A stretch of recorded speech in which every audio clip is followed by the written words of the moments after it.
Tell you what, Al, I'm feeling incredibly cultured tonight. Is that because Dame Helen Mirren's on the show? Well, yeah, it's one of the reasons. But the main reason is because Lang Lang's here. Of course. Absolutely tremendous. I tell you what, you crack on and we'll start the rest of the show. Thank you. All right, mate. See you later. See you.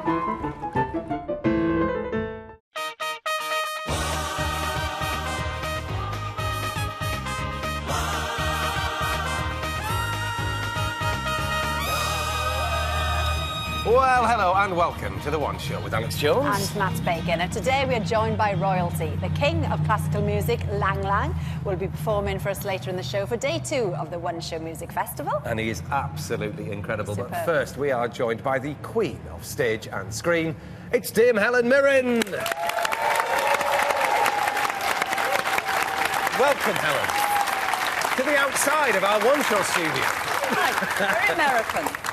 very much so. Very American. Yeah, we thought, as it was such lovely weather, Yeah, we'd make the most of it. End of the summer, isn't It's it? great, Yes. isn't it? Yes. So, as we were saying there, Helen, we've got some incredible classical music coming. And you were brought up, weren't you, with a real appreciation for classical music? Yes, my dad was a classical musician. He played the viola. And one of my early memories is of my dad practicing the viola. Right. My parents would, well, at least my mum, would not let me listen to rock and roll music. You know, I used to have to listen to Radio Luxembourg. Okay. And did you like that, or was it? Oh, yeah. Oh, you did? Of course, All right. I loved it, but, you know, it was very much disapproved of in my family. But, Yeah. But I did grow up, and now I listen to classical music as my music of choice. Right. Indian classical music I love. Oh, right. I love Indian classical music and obviously European classical music. Mm-hmm. I'm not knowledgeable at all, you know. just enjoy I don't know my Mozart Yeah. from my Beethoven, you know, but We're all I do here love just it. to enjoy Yeah, it. you like the Yeah. sound. And speaking of Indian classical music, your film is all based on an Indian family, which we saw yesterday and thoroughly enjoyed. So we'll talk about that a bit more in detail later and show you, of course, in action. Yes. If ever there was a film to make you hungry, this one is it. Yeah. Really is. Ravenous. Now, Helen has won, of course, some prestigious awards during her career, 4 Emmys, 4 BAFTAs, 3 Golden Globes, and the big one, of course, an Oscar. Yes, but there is one award, Helen, that you will never win. Oh, You're won't. never, ever going to get the chance to get your hands on this one. It's called the Carbuncle Cup. And here is Justin Rowlett with this year's nominations. There's an air of popery about the gilded capitals, the heavy arches. They were unfamiliar, un-English. It is hard to believe how one critic described St Paul's Cathedral, this great building, back when it was first built. Architecture is an industry that will not only heap praise on you if you get it right, but if you get it wrong, it will name and shame. Building design magazine's The Carbuncle Cup has a shortlist of 6 buildings. The Chancellor's Building at the University of Bath, Trinity Square in Gateshead, and the other 4 frontrunners for the title are all in London. One reader of Building Design magazine described Unite's Stratford 1 in East London. If I was a dictator, I would be very proud of this building. A bit harsh? Maybe. Now here's Woolwich Central. It's a favourite to win the cup, and this is what a former Greenwich councillor had to say about it. He said, "It's an obstacle on Woolwich's road to recovery, and I regret my role as its midwife." Ouch. This looks like Teletubby land around the outside of it. There are some Nice. architects saying this is one of the ugliest buildings in Britain. No, it's not true. No? You can see it's very nice. You like it? Yeah, I like it. I wish to be there. Is it an attractive building? No, it's a monstrosity. The Vauxhall Tower is the jewel in the crown of the St George's Wharf development and another contender for the title. Some critics have said that this side of the Thames, with all its towers and its skyscrapers, is beginning to resemble Mordor from the Lord of the Rings films. And I can see what they mean. I like to see a few more natural products, I suppose, involved, not just glass and steel. Beautiful. It is, yeah. Why? What do you think? What's beautiful about it? I build it. Huh? That's why I build it. You seriously, were you a builder on it? Yeah. The last of the capital's architectural offenders is given as an example of the gross overdevelopment around Arsenal's Emirates football stadium, the QN7 flats in North London. The winner will be announced tomorrow. Architecture and building design is truly an industry in which beauty is in the eye of the beholder. Well, there we are. That we can cut from that section of London to this beautiful section here. Yeah, that's very nice. But there were some horrors in there, though, weren't there? Yeah. Absolutely. Can you imagine being on that list? Perception changes with time as Yes. well, and very often, you know, you have the shock of the new. I'm Yeah. not saying necessarily any of those buildings were that, but it is very often, and I think that's a tough thing with architecture. Yes. They have to have a vision for the future. Yeah. Do you have a favourite building?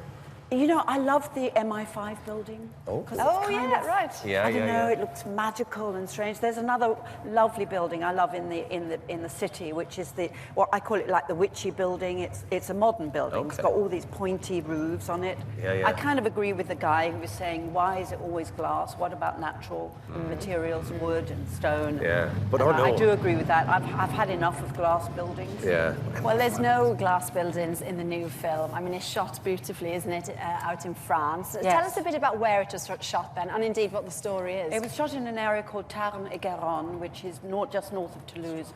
Incredibly beautiful part of France. I'd never been there before. These amazing medieval, talk about architecture, medieval villages. It's very, very beautiful, and it looks exactly like it looks in the film, which is like a dream, Yeah. a fantasy of France. And It's that's the light actually- as well, isn't it? The light, the little markets, the markets Yeah. actually look like that. And it's a film about food. It's absolutely about food, about the appreciation of food, about the making of food, about food as a cultural signifier, as a signifier of family. So all Yes. of those themes come into the film. But it's not a serious film. It's a comedy. It's a No, film it's to very be enjoyed. uplifting. Mind you, A though- film to be watched hungry. Yes. Oh, yes. Make a reservation in a restaurant, or Yeah, go yeah. find a restaurant you like and go there after the movie. And I Yes. think you'll have a great Well, night we out. made a slight mistake of being absolutely starving when we turned up. Well, we went to the And- screening, we were a bit late, Yeah. weren't we? And they'd laid out all this lovely food, which we missed You had to rush completely. past. So we got into the screening, we were literally eating our own arms coming out. We were that Yeah, hungry. yeah. Good. And they go, where's the food? But it's funny because What's open? you do say, you know, it's not serious, but there's a lot of messages in there. I found it incredibly emotional, Absolutely. actually. And as I say, about family and about immigration and Yeah. immigration issues in Yeah. Europe in general. And why did this film particularly appeal to you? Because your character, she's quite, not very nice, she's is hard, she? isn't she? Well, she does. French. She turns, Yeah. though, doesn't she? She does, and Yeah. that's always a nice thing. You look for that as an actor, you know, a character who starts off one way and finishes up another way. Yeah. So you know, you see the softening Yeah. and the sweetness in her. But you know, I love France. I wanted to do a French film. It's not a French film; it's an American film. But Yeah. I love pretending to be French, and of course it was produced by Steven Spielberg. So don't turn that phone call down. Do you? Well, let's just have a little look at you in action, the moment that your character's taste buds tell us something.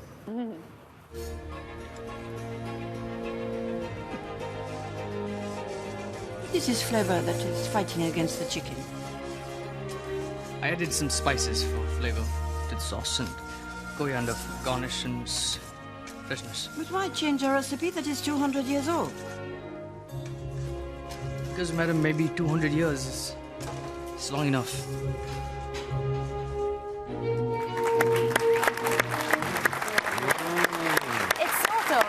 It's nearly a film version of the Bake Off in that you just feel so hungry watching it. But you must have been treated to some lovely food. I mean, somebody told us that Puri, who plays one of the older characters in the film, did some home cooking while you were on He set. did, and bless him, he's Indian, obviously, a very famous Indian actor, and he cooked incredible Indian food, which is not easy to find in France, especially in a small country town in France, impossible. Where and did the he cook food that that I then? miss when I'm abroad is Indian food. Is it? Yeah. Indian food has become British food to me. Do you go very, very spicy, or are you a mild sort of... No, I like spicy. Not everything very spicy, but No. no, I like very spicy. So- What more could you want from a film set? Beautiful surroundings, I know. heat, gorgeous food. I know, sometimes you think, my God, I'm a very lucky person. I didn't feel that doing this film, absolutely. Well, it was Well, very great nice to watch catering. as well, it must be said. The 100-Foot Journey is out next Friday, the 5th of September, this Friday, really. Yeah.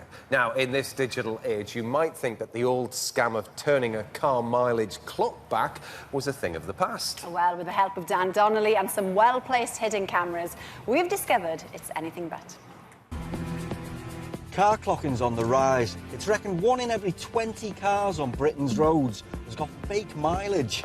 HPI checked the history of vehicles all over the UK and they've recorded a massive increase in cars with bogus mileage. Problem is that car clocking masks the fair wear and tear that a car would have done over the course of, say, 140,000 miles, so that when you wind it back, the danger that you're putting not only the occupant of the car but every other road user at is phenomenal. It's a problem right across the country, but HPI believes the West Midlands is the UK's car clocking capital. So we've come here to Birmingham on the trail of the car clockers. We called 7 firms offering a mileage correction service, but we didn't want them to fix a faulty odometer, which would be legal. We told them we wanted to wind back the mileage on a car before selling it. A classic case of car clocking. 5 refused, but 2 were more than happy to do the work. And this is the car they're going to be clocking. It's done more than 120,000 miles, but it's not in bad shape. And if we can halve the mileage, the value is going to rock it. Time to go undercover. The One Show rented this house in Birmingham, rigging it with secret cameras, then invited the mobile car clockers to work on our car. First up, this guy. How you doing? How you doing? All right, down below. His name is Jason and he works for a company called Dr. Dashboard. And the doctors always aren't in the surgery. And when we ask our motor medic to knock 30,000 miles off our car, he doesn't need a second opinion. So I just want to get it down to about 90 to sell it, basically. Okay. No problem. Jason scrubs up and gets to work on our motor. He's a busy man, and it seems this particular doctor's always on call. I do professional footballers playing the Premier League. Oh, really? They're on 100 and odd grand a week. Then coppers, strippers, drug dealers, gypsies, you know, you name it, we do it. So across the board, like, just make everybody can ever walk along. With the doctor's work done, our car now has 97,000 miles on the clock, but can we get it any lower? On to mileage correction firm number 2. This time it's Tony from Midland Mileage Correction. There's 97 on it at the moment, I think 96, 97, so we just knocked 30,000 off. Yeah, that's fine. Just like Jason at Dr. Dashboard, Tony's more than happy to turn a blind eye. It's a bit naughty, isn't it, doing it to sell it, but do you get many people doing it just to... You do, but obviously I don't ask too many questions. And watch what happens when we ask for a receipt for the £100 fee. It sounds like you're going to sell it, so I don't really want to do a receipt. Yeah, probably best not to have a paper trail when you're breaking the law. So in a little more than 2 hours, we've almost halved the mileage on our car, adding hundreds to the selling price. Time to find out what the experts think. Gerald Taylor is motoring guru at the Trading Standards Institute. I want him to have a look at our footage. Why have these guys broken the law? You've gone to them and you've told them specifically that you want to clock the vehicle to sell it, and I don't think that any court in the land would have any doubt in convicting them on the evidence that you presented here. The One Show contacted both firms, who are not connected to any companies with similar names. Jason from Dr. Dashboard maintains he did not think that what he was doing was illegal, but the companies say they've now stopped their mileage correction service. As for Tony, well, he didn't respond to us, but the company he works for, Midland Mileage Correction, told us that Tony thought he was simply fixing a faulty odometer. It might sound like something that Arthur Daly got up to in the 1980s, but beware, car clockers are still around. And if you're thinking of buying a car, they might well have you clocked. It's tricky, isn't it? The car looks so good. Yes, but it is hard. Yeah. But, you know, if the seats look older than the mileage, then, you know. There we are. Anyway. Now, we were just saying during that, Helen, that you like to do the odd car stunt in films. Well, I like to drive cars if I can. Yeah, absolutely. I once had to drive a car, I think it was in a Prime Suspect episode, where the camera was in the car, and I had to drive it very fast down a whole load of a sort of set thing. Yeah. And I completely forgot the camera was mounted on the side of the car. So I took a corner like really tight. Yeah. smashed the camera off the car. I arrived back at the set going, I'm really sorry. I'm afraid I've destroyed your camera. I bet it was so a good that shot, was though. embarrassing. Yeah. But yeah, I do like to drive. The quickest you've ever gone in a car? Oh, in Germany, I wasn't driving, unfortunately. I wanted to, but about probably 140. Because in Germany you could drive on the and it was in a autobahns. Porsche. You can do what you want there, New can't you? More or Porsche. less. It was unbelievable. Yeah. Brilliant. Yeah, fantastic. Well, as we were saying, in the 100-foot journey, you play a French lady. And because it's the One Show Music Festival, we thought we'd combine the both. We do these strange things sometimes. So we've got a lovely accordion player called Alexa Sage. Here you are. Alexis. I love the accordion. It's one of my favourite instruments. I love it. It does something to me. Alexa's going to play some pieces of music, which we hope will inspire a question from Matt about a specific chapter in your life. A chapter in your life. Well, let's see if it works. So the first little burst of music is Heartbreak Hotel by Elvis. Over to you. There we are. So, Helen, we can chat while the music's going on. So this piece of... Am I right in saying it had quite a profound effect on you? It did. The first time I heard it on Radio Luxembourg. Right. With my ear squashed up against the radio because we had such bad reception. Yes. And I'd never heard anything so sexy or so incredible in my life. And the first time you hear Elvis, you know, you've never heard him before, and the first number you hear is Heartbreak Hotel, which is so beautiful. So wonderful. Sexy. So, yeah, very, very memorable to me, Heartbreak Hotel. OK, on we go then with this little accordion concert. Well, yes, the next one is an accordion version of I Want to Break Free by Queen. Oh. Here we go.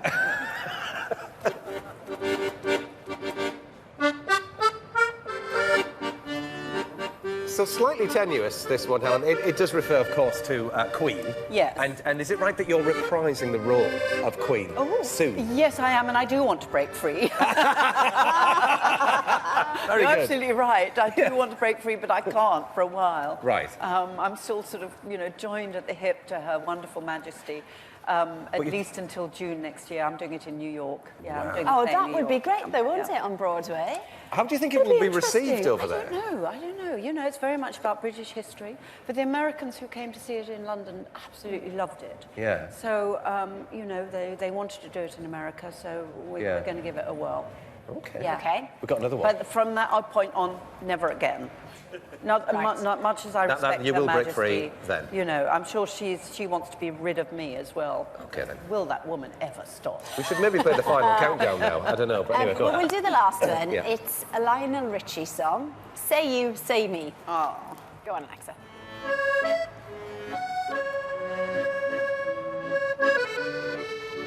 Now, is this correct that this This reminds me of my husband. is where you met your husband? Yeah. Yes. Well, he used Lionel Richie in one of his movies. Actually, yes. In which movie was it? White Nights.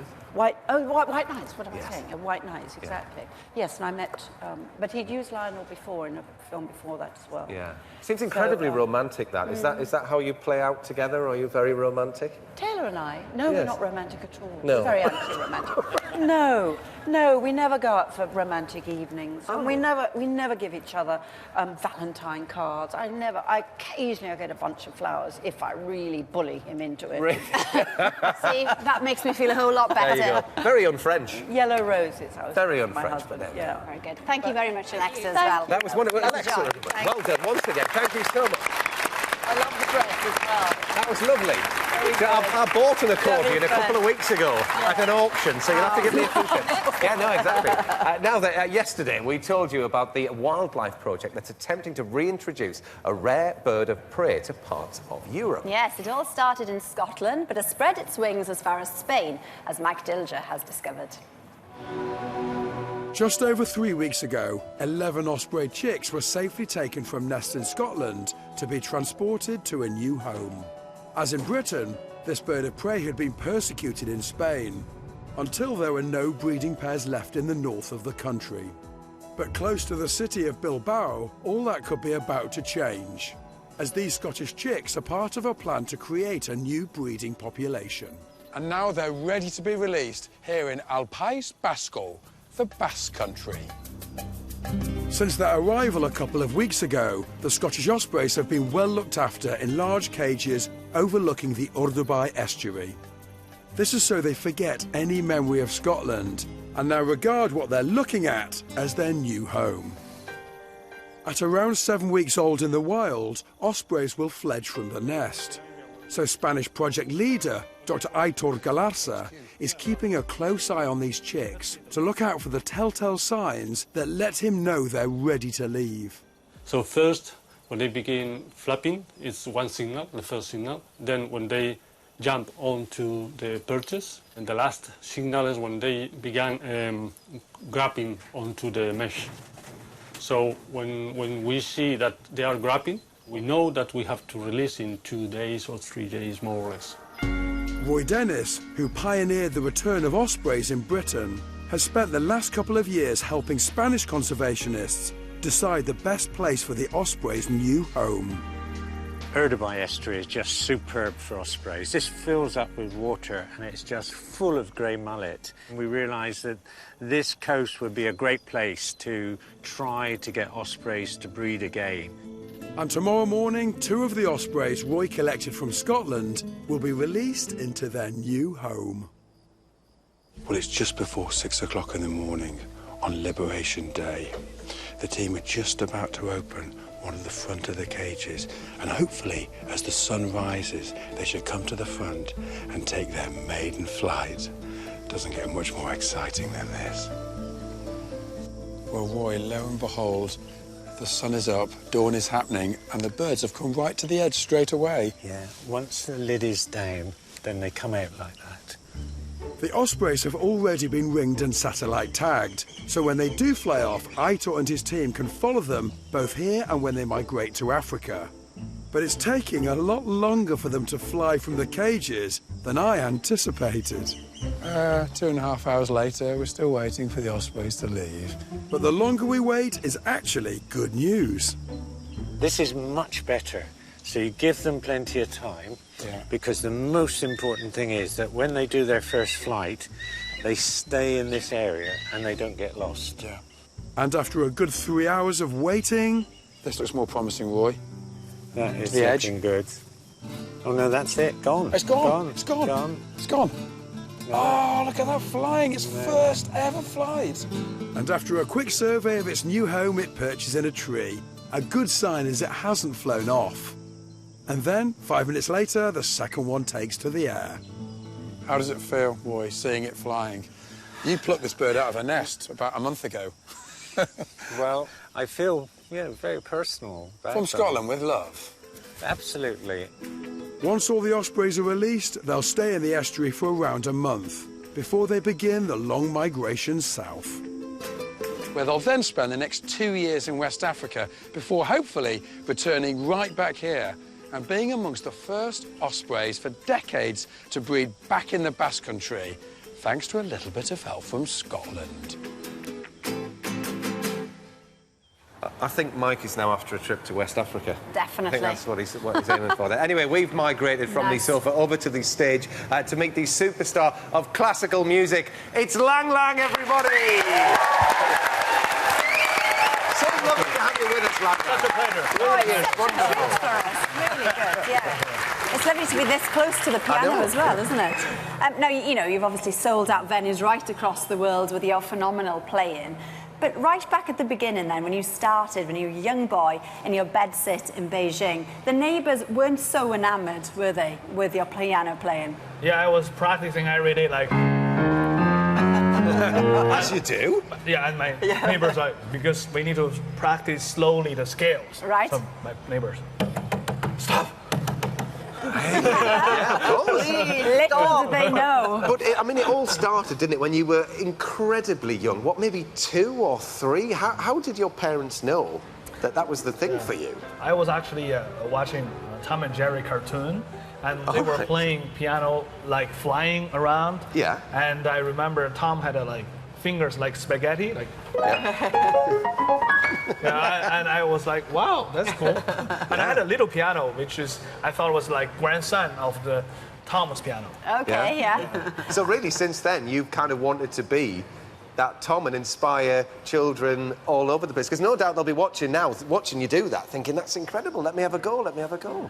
Yeah, I mean, that's part of the reason, I would say. Yeah? Yeah. Are you musical, Helen? Can you I'm play completely anything? unmusical. Completely unmusical. My father was a musician, a professional viola, musician. yeah, Viola, yes. But I didn't inherit that gene. I think it is very much an inherited gene. I think so as well. And I think also it is a profound talent that you are actually born with in the way that Lang Lang was. And it comes out very, very early. Oh, yes. That kind of artistry I think is so. born within Mind you saying that practice, these you still have books... to practice and learn. Yeah, these books absolutely. could be helpful to you, Helen, because Yes, Lang Lang, maybe, there's a whole course out, is there not, Lang Lang? First of all, I'm biggest fan of you, and I really love your everything. What you do is just amazing. And vice versa. And I actually prepared a level 2 book for you because I'm sure you will skip the level 1. There you Very go. much. Fantastic. But this thank you, Lang Lang. Wonderful. Yeah. Have fun with the piano. I think that's it, isn't it? Have fun. Yeah. And you watch little kids playing, Yes. and they don't know what they're doing, but they're having fun. And it's definitely the way to start. Absolutely. And Thank you. we were talking earlier, weren't we, about why you had an orange at the side of the piano. Oh, yeah. Now, just explain that, because that was a revelation to us, wasn't it? So as a basic learning of piano, we need to have something like holding an apple or holding a orange as a hand shape, basic shape. Okay. So that's basically you need to be kind of come up. Round, yeah. Round and hold it, yeah? Yes. But I also realized there's a piece I can play with orange. This. Let's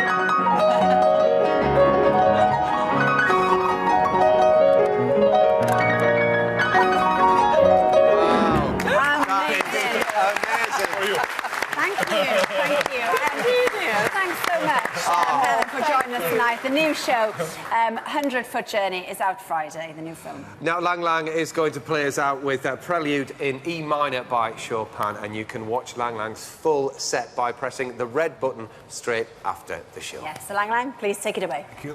Get your oranges ready. We'll leave you to it. Right, really just...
Alfie's got a secret, and Stacey's a